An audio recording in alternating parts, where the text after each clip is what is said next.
My question is, given all these demotions, what is your personal religion? Or is there any type of God to you? Like, is there a purpose, given that we're just sitting on this speck in the middle of this sea of stars? No, I don't want to duck any questions. And I'm not going to duck this one. Even though I have high religious personages who are close friends of mine in this room. But let me ask you, what do you mean when you use the word God?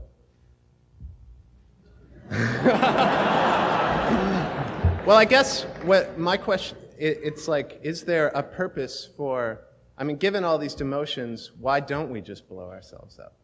Why don't we? Yeah, what is our purpose? I mean... Let me turn the question around. If we do blow ourselves up, does that disprove the existence of God? No, I guess not.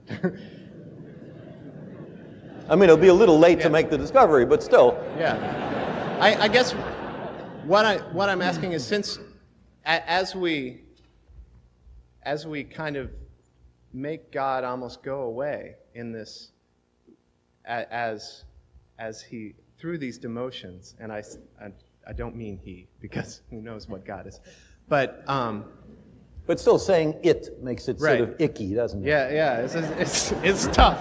We like it to be a he, don't we? Yeah. We've been trained to think of it as a he.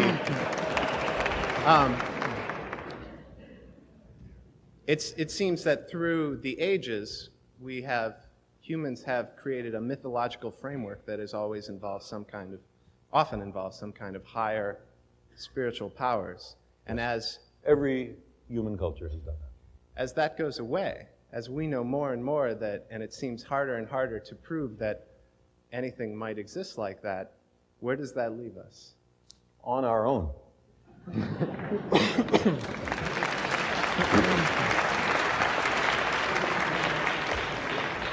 Which, to my mind, is much more responsible than hoping that someone will save us from ourselves so we don't have to make our best efforts to do it ourselves.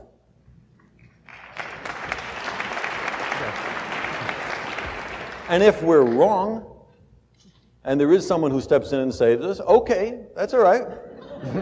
I'm for that, but we, hedged our bets. It's Pascal's bargain run backwards. I'll say another word. The word God covers an enormous range of different ideas, and you recognize that in the way you phrase the question. Running from an outsized, light-skinned male with a long white beard sitting in a throne in the sky and tallying the fall of every sparrow, for which there is no evidence. To my mind, if anybody has some, I sure would like to see it. To the kind of God that Einstein or Spinoza talked about, which is very close to the sum total of the laws of the universe. Now, it'd be crazy to deny that there are laws in the universe, and if that's what you want to call God, then of course God exists.